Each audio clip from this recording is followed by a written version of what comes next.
Bonjour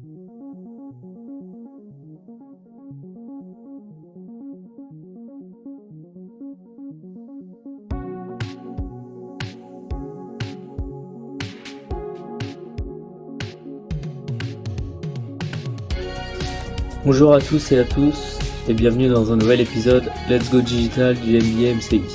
Je me présente, je m'appelle Florian, étudiant au sein du MBA MCI. Aujourd'hui, je vais vous parler de ma thèse. Les technologies immersives peuvent-elles révolutionner l'expérience des motards? Donc on va plonger dans un monde où la réalité virtuelle, la réalité augmentée et la réalité mixte ne sont plus juste des concepts futuristes, mais des outils concrets qui redéfinissent notre façon de vivre la moto. En regardant de plus près le marché actuel, on voit que plusieurs problèmes se posent. D'abord, les motards rencontrent pas mal de problèmes quand il s'agit d'essayer de nouveaux modèles. Aller en concession, espérer que la moto qu'on veut essayer soit dispo et pouvoir la tester dans dans les bonnes conditions sont souvent pas idéales, sans parler des coûts et des risques associés à ces essais. Ensuite, personnaliser sa moto, c'est super excitant, mais ça peut vite tourner au casse-tête. Les motards passent souvent par des multiples essais et erreurs pour obtenir le design et les performances qu'ils veulent. Ça peut coûter cher en temps et en argent et on n'est jamais sûr du résultat. Et puis, il y a l'utilisation quotidienne des motos. Les questions de sécurité, de maintenance et de formation qui sont super importantes pour garantir une expérience au top et sécurisée. Les motards doivent rester à jour avec les meilleures pratiques et les nouvelles technologies pour ne pas se retrouver dépassés. Mais c'est là que les technologies immersives entrent en jeu. Elles peuvent apporter des solutions innovantes à ces problèmes et transformer complètement l'expérience des motards. Par exemple, la réalité virtuelle peut révolutionner les essais de moto. Imaginez pouvoir tester différents modèles et configurations dans un environnement virtuel ultra réaliste et sécurisé, sans même quitter le showroom. La réalité augmentée, de son côté, peut rendre la personnalisation beaucoup plus facile. Vous pouvez visualiser instantanément les modifications que vous souhaitez apporter à vos motos, rendant le processus beaucoup plus interactif et moins coûteux. Et puis, il y a la réalité mixte, qui combine les aspects de la réalité virtuelle et la réalité augmentée. Elle offre des possibilités encore plus avancées, permettant une interaction fluide entre les éléments numériques et le monde réel. Imaginez apprendre à faire des réparations complexes sur votre moto grâce à des tutoriels immersifs en réalité mixte ou recevoir des infos de navigation en temps réel directement sur votre casque pendant que vous roulez. Enfin, tout au long de cet épisode, on va découvrir ensemble comment ces technologies immersives peuvent vraiment révolutionner le monde des motards. On va voir comment elles rendent les essais, la personnalisation et l'utilisation au quotidien des motos plus accessibles, plus sûrs et plus engageants. Donc, qu'est-ce que comprend les technologies immersives? Donc, on a plusieurs catégories. On a la réalité virtuelle qui crée un environnement entièrement numérique où l'utilisateur peut interagir avec des éléments virtuels comme s'ils étaient réels. Ensuite, on a la réalité augmentée qui superpose des éléments numériques sur le monde réel, qui enrichit ainsi l'expérience utilisateur. Et ensuite, on a la réalité mixte, qui combine les aspects de la réalité virtuelle et de la réalité augmentée pour permettre une interaction plus fluide entre les éléments numériques et le monde réel. D'autres technologies pertinentes incluent l'holographie et les simulateurs avancés, qui offrent des expériences encore plus immersives. Donc, où on en est au niveau de ces technologies immersives? En fin de compte, elles sont plutôt variées et elles couvrent plusieurs secteurs. Par exemple, dans les jeux vidéo, elles permettent des expériences assez immersives qui plongent les joueurs dans des mondes virtuels interactifs. On a par exemple Half-Life Alyx qui utilise la réalité virtuelle et du coup qui offre un expérience de jeu intense et réaliste où du coup les joueurs peuvent interagir avec leur environnement et résoudre des énigmes en combattant des ennemis. De même, un jeu que vous connaissez peut-être qui est Pokémon Go, qui exploite lui la réalité augmentée pour superposer des créatures virtuelles sur le monde réel. Et ça encourage les joueurs du coup à explorer leur environnement physique pour capturer des Pokémon. En médecine, de ce côté, on a les technologies immersives qui sont utilisées pour la formation et les simulations chirurgicales, qui offrent aux professionnels de santé un environnement sûr pour pratiquer. Par exemple, OssoVR, c'est une plateforme de simulation chirurgicale en réalité virtuelle qui permet aux chirurgiens de s'entraîner sur des procédures complexes sans risquer de la sécurité des patients. De même, Touch Surgery, qui utilise des simulations interactives en réalité augmentée pour aider les étudiants en médecine et les professionnels à visualiser et à pratiquer des interventions chirurgicales. De son côté, en éducation, ces technologies permettent des expériences d'apprentissage interactives, rendant l'enseignement plus engageant et efficace. Par exemple, on a Google Expedition qui utilise la réalité augmentée et virtuelle pour emmener les élèves dans des voyages virtuels à travers le monde, les plongeant dans des lieux historiques et des environnements naturels qu'ils ne pourraient autrement pas visiter. Un autre exemple, c'est ZSpace. C'est une plateforme éducative qui utilise la réalité augmentée et virtuelle aussi, pour permettre aux étudiants de manipuler des objets en 3D dans des disciplines telles que la biologie, la physique, l'ingénierie, rendant ainsi du coup l'apprentissage plus concret et interactif. Ensuite, dans l'industrie automobile, qui se rapproche un peu plus de notre thèse, les technologies immersives sont déjà utilisées pour des simulations de conduite, des formations et des essais de prototypes. Les constructeurs automobiles, ils intègrent des simulateurs de conduite pour tester les performances et la sécurité de leurs véhicules dans des environnements virtuels contrôlés. On a par exemple BMW qui utilise des simulateurs de conduite avancés pour évaluer la dynamique des véhicules et la sécurité des passagers dans différentes conditions de conduite avec la production de prototypes physiques. Ces simulateurs, ils permettent de tester et d'optimiser les systèmes de sécurité, les performances aussi et l'ergonomie des véhicules qui réduit ainsi les coûts et les risques associés aux essais physiques. Un autre exemple, c'est Ford qui utilise la réalité virtuelle pour la conception et le développement des véhicules. Ils ont mis en place un laboratoire des réalités virtuelles où les designers et les ingénieurs peuvent collaborer ensemble en temps réel sur des modèles virtuels de voitures. Alors du coup, pour les motos, ces technologies commencent à émerger. Ça offre des possibilités pour des essais virtuels et des outils de personnalisation assez avancés. Par exemple, on a Ducati qui a développé un simulateur de conduite en réalité virtuelle et qui permet aux utilisateurs de tester différents modèles de moto dans des environnements virtuels assez réalistes. Les conducteurs peuvent ressentir les sensations de conduite sur des routes variées et dans diverses conditions météorologiques, sans quitter le showroom. Ce simulateur, il aide le client à prendre des décisions éclairées lors de l'achat en leur offrant une expérience immersive et interactive. Harley Davidson, quant à lui, il utilise également des technologies immersives pour améliorer l'expérience d'achat et de personnalisation de ses motos. Ils ont développé une application de réalité augmentée qui permet aux clients de visualiser différentes configurations de motos en temps réel en utilisant un smartphone ou une tablette. Les utilisateurs peuvent superposer des accessoires, des couleurs et des modifications sur un modèle réel de moto, voir immédiatement le résultat de leur choix et ajuster les configurations selon leurs préférences. De plus, on a Honda, qui utilise, lui, des simulateurs de réalité virtuelle pour la formation de ses techniciens et ingénieurs. Ceux-ci offrent des scénarios interactifs où les techniciens peuvent pratiquer la maintenance et la réparation des motos dans un environnement complètement virtuel. Ça permet une formation plus approfondie, sécurisée, réduisant les erreurs et améliorant les compétences des techniciens avant qu'ils ne travaillent sur des motos réelles. Alors maintenant, on va s'intéresser du coup à l'impact des technologies immersives sur les essais moto en particulier. On connaît les essais traditionnels de moto, mais ils comportent plusieurs inconvénients majeurs. D'une part, ils peuvent être coûteux. Ils nécessitent la disponibilité de nombreux modèles en physique pour que le client puisse les essayer. D'un côté, les essais moto dans des conditions réelles peuvent poser des problèmes de sécurité, tant que pour le conducteur que pour le véhicule.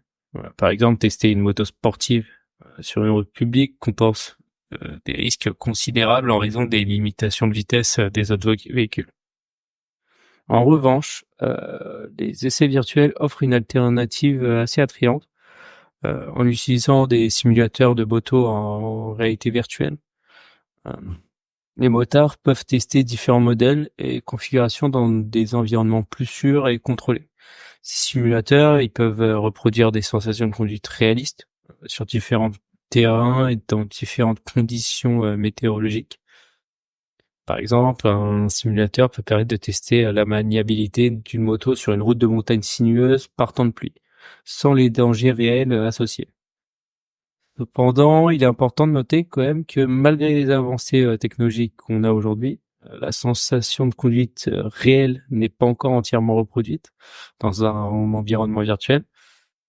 Les subtilités des vibrations de la route, le retour d'informations précis de la suspension et d'autres sensations physiques restent encore des défis à reproduire fidèlement pour les technologies immersives. Ensuite, on a le développement des simulateurs de moto qui nécessitent des avancées significatives tant en hardware qu'en software. En termes de hardware, les simulateurs modernes ils utilisent des capteurs sophistiqués, des systèmes de retour haptique pour créer les sensations de conduite. Par exemple, on a les plateformes mobiles qui peuvent imiter les mouvements et les inclinaisons, excusez-moi, d'une moto en réponse aux actions du pilote, comme l'accélération, le freinage et le virage. Les systèmes de retour de force sur les poignets qui peuvent simuler les vibrations et les résistances que l'on ressent sur une moto réelle. Et d'un autre côté, côté software, il est vraiment crucial de développer des environnements virtuels réalistes et des modèles physiques précis des motos. On a des entreprises comme Veigrad et Cruden qui sont déjà à l'avant-garde dans le développement des simulateurs de conduite pour l'industrie automobile et ils commencent à adapter leur technologie pour les motos. Euh, par exemple, Veigrad propose des simulateurs dynamiques qui peuvent être utilisés pour tester les performances des motos dans des conditions extrêmes, telles que des manœuvres d'évitement rapide ou des freinages urbains, pour être très intéressant pour la formation plus tard. Maintenant, tout ça, il va falloir l'évaluer. Il va falloir évaluer ces expériences d'essais virtuels. Donc aujourd'hui, il est essentiel de comprendre l'efficacité et l'acceptation de ces technologies par les moteurs directement. Du coup, cela se fait principalement à travers des tests utilisateurs et des enquêtes de satisfaction. Par exemple, des études ont montré que les simulateurs de moto peuvent offrir une satisfaction élevée aux utilisateurs en leur permettant de tester des modèles de manière détaillée et interactive. Les résultats de ces évaluations montrent que les essais virtuels peuvent considérablement réduire les coûts et les risques associés aux essais physiques. Constructeurs de moto puis utiliser un simulateur pour recueillir des retours détaillés sur des différents prototypes avant de les produire. En testant plusieurs configurations de suspension ou de position de conduite, les ingénieurs, eux, peuvent optimiser la conception en fonction des préférences des motards, ce qui réduit en fin de compte les coûts de développement et améliore à la finale la satisfaction du client. D'un autre côté, d'autres études nous montrent également que les simulateurs peuvent être utilisés pour des formations avancées.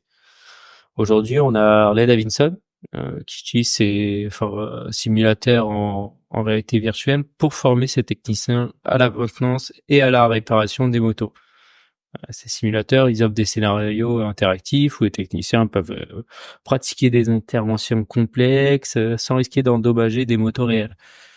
En fin de compte, en conclusion, les technologies immersives, en particulier les simulateurs de moto du coup en réalité virtuelle, ils offrent des solutions innovantes pour surmonter les défis des essais traditionnels.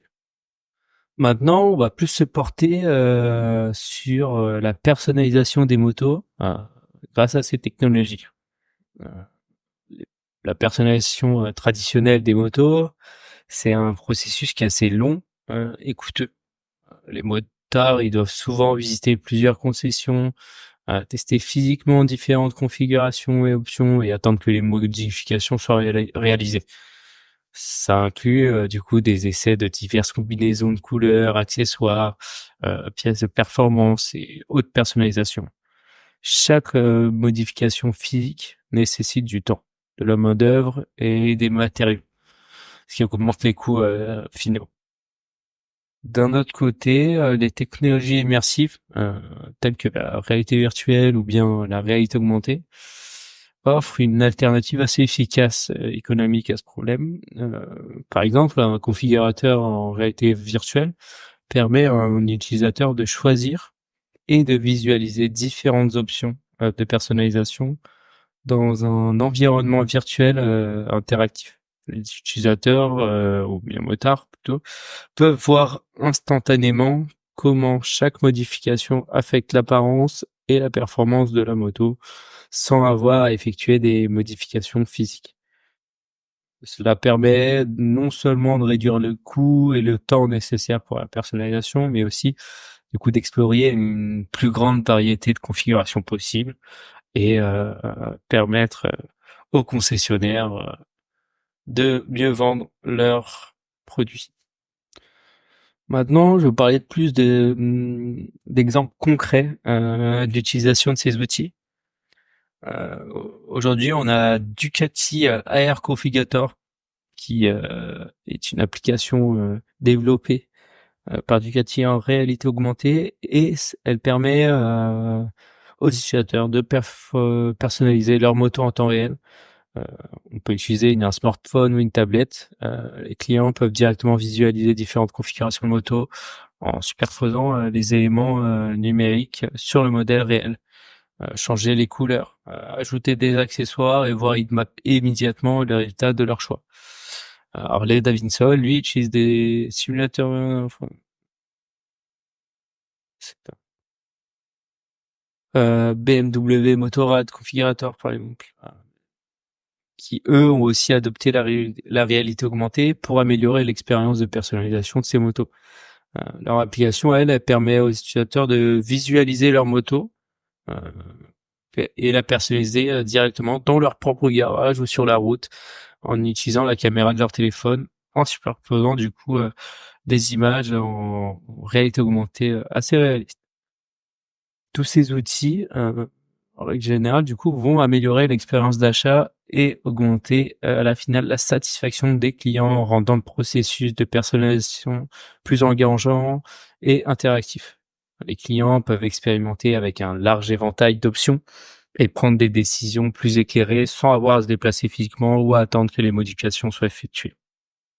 Du coup, quels sont les avantages et les limitations de la personnalisation immersive? Alors, pour ce qui est des avantages, on va avoir une expérience utilisateur qui est améliorée. Les technologies immersives, ils rendent la personnalisation plus intuitive et amusante. Les utilisateurs peuvent interagir avec des modèles 3D de leur moto, voir les modifications en temps réel et avoir une idée précise de ce à quoi leur moto ressemblera. On a aussi du coup une réduction de coût et de temps, permettant de tester virtuellement les modifications avant de les appliquer physiquement. Les configurateurs immersifs réduisent les coûts liés aux matériaux et à la main-d'œuvre. Il permet aussi de gagner du temps en évitant les allers-retours entre les concessionnaires et les ateliers. Ensuite, on a l'exploration de multiples configurations. Les utilisateurs, ils peuvent facilement expérimenter avec différentes configurations et options sans aucune restriction physique.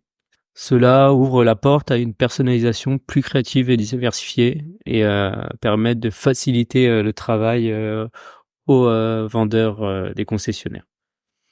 Après, on a certaines limitations à l'adoption à ces technologies. En soi, du coup, le problème numéro 1, c'est le coût initial. Le développement et la maintenance des configurateurs de réalité virtuelle et de réalité augmentée. Et ça nécessite des investissements importants en termes de matériel et de logiciels. Les entreprises, elles doivent investir dans des équipements de réalité virtuelle, des plateformes logicielles sophistiquées, des ressources pour maintenir et mettre à jour ces systèmes. Ensuite, la fidélité de l'expérience utilisateur. La qualité de l'expérience utilisateur dépend de la précision et de la réactivité des technologies utilisées. Si les modèles 3D ou les simulations ne sont pas assez réalistes, cela va nuire en fin de compte à la satisfaction des utilisateurs et à leur confiance dans le processus de personnalisation. Et on a l'accessibilité. tous les clients n'ont pas accès à des équipements de réalité virtuelle ou augmentée, ou aujourd'hui réalité mixte, ce qui peut nuire du coup à l'adoption à grande échelle. Les entreprises doivent trouver des moyens de rendre ces technologies plus accessibles et conviviales pour une large audience. En conclusion, cette partie-là, c'est que les technologies immersives offrent un potentiel énorme pour révolutionner la personnalisation des motos. Elles rendent le processus, en fin de compte, plus engageant, économique et créatif, tout en offrant une expérience utilisateur supérieure. Cependant, les entreprises doivent surmonter des défis techniques et financiers pour maximiser les avantages de ces technologies et les rendre accessibles à tous les motards. Maintenant, on va parler de l'utilisation quotidienne des motos et des technologies immersives. Aujourd'hui, on va avoir des systèmes d'assistance à la conduite en réalité augmentée qui représentent une avancée significative pour améliorer la sécurité et les performances des motards. Par exemple, des casques de moto équipés d'affichage en réalité augmentée, tels que ceux développés par Nuviz ou Scully, qui peuvent projeter des informations essentielles directement dans le champ de vision du conducteur. Ces casques peuvent fournir des indications de navigation en temps réel, afficher des alertes de collision imminente, former sur les limitations de vitesse et même fournir des données sur l'état de la moto, comme les niveaux de carburant ou la pression des pneus. Donc, imaginez rouler sur une route sinueuse et recevoir des alertes visuelles sur des virages serrés à venir ou être averti d'un véhicule entrant dans votre angle mort. Ces fonctionnalités permettent aux motards de garder les yeux sur la route tout en accédant à des informations critiques, ce qui réduit ainsi les distractions et améliore la sécurité.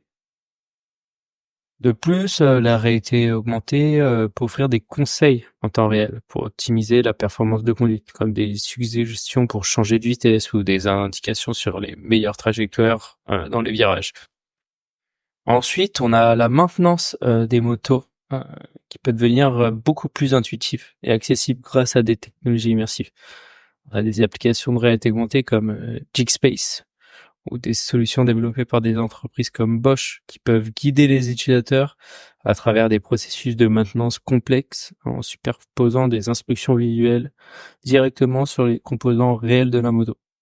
Par exemple, en utilisant une application en réalité augmentée, un motard peut voir exactement où et comment démonter certaines pièces pour effectuer des réparations ou des entretiens courants.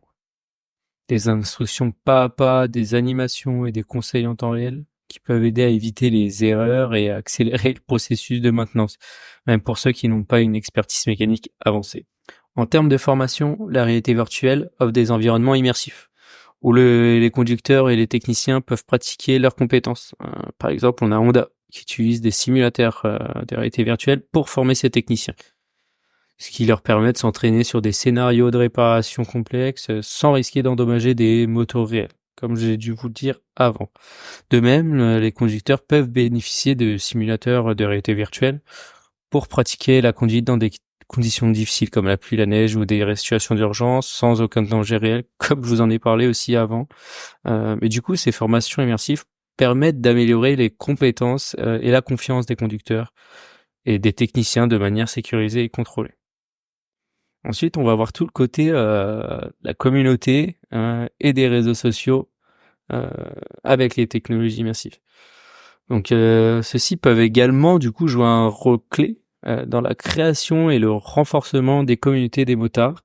Il y a des applications de réseaux sociaux immersifs comme VRChat, ou des plateformes spécifiques aux motards qui pourraient offrir des espaces virtuels où les passionnés de moto peuvent se réunir, partager leur expérience et même participer à des événements virtuels. On a par exemple les motards qui peuvent organiser des rassemblements virtuels, des courses en ligne ou des voyages virtuels en groupe, où ils peuvent explorer des paysages et des routes du monde entier depuis le confort de leur maison. Par contre, ce qu'ils pourraient faire, c'est du coup préparer leur prochain road trip, mais directement à la maison. Des forums de discussion en réalité virtuelle peuvent permettre des échanges de conseils, des partages d'expériences de voyage et des discussions sur les dernières innovations et accessoires de moto. Bon, on a des applications en réalité augmentée qui peuvent permettre des interactions sociales en temps réel lors de rencontres physiques où les motards peuvent utiliser leur appareil pour superposer des informations sur les motos des autres participants, partager des détails techniques ou même jouer à des jeux interactifs. En conclusion, en intégrant toutes ces technologies immersives dans l'utilisation quotidienne des motos, on assiste à une transformation profonde de l'expérience des motards. Ces innovations technologiques, ils apportent des avantages significatifs dans plusieurs domaines clés, du coup qui améliorent à la finale la sécurité, la formation, la maintenance et le sentiment de communauté. Les technologies immersives, ils permettent un avenir où l'expérience des motards sera encore plus enrichissante et connectée. À mesure que les innovations en réalité virtuelle, en réalité augmentée ou en réalité mixte continuent de se développer, nous pouvons nous attendre à avoir des améliorations encore plus significatives dans tous les aspects de la conduite de moto. Les systèmes d'assistance deviendront plus sophistiqués, les outils de maintenance et de formation plus intuitifs, les communautés de motards plus connectées et dynamiques. En conclusion, l'adoption de toutes ces technologies immersives transforme non seulement la façon dont les motards interagissent avec leur moto, mais aussi la manière dont ils se connectent entre eux et avec leur environnement. Cette révolution qu'on peut appeler technologique offre des avantages pratiques et sécuritaires, tout en enrichissant l'expérience globale des motards. En abraçant ces innovations, on ouvre la voie à un futur où la conduite de moto est plus sûre, plus interactive, plus communautaire que jamais. Merci de m'avoir écouté et à la prochaine pour un nouveau podcast.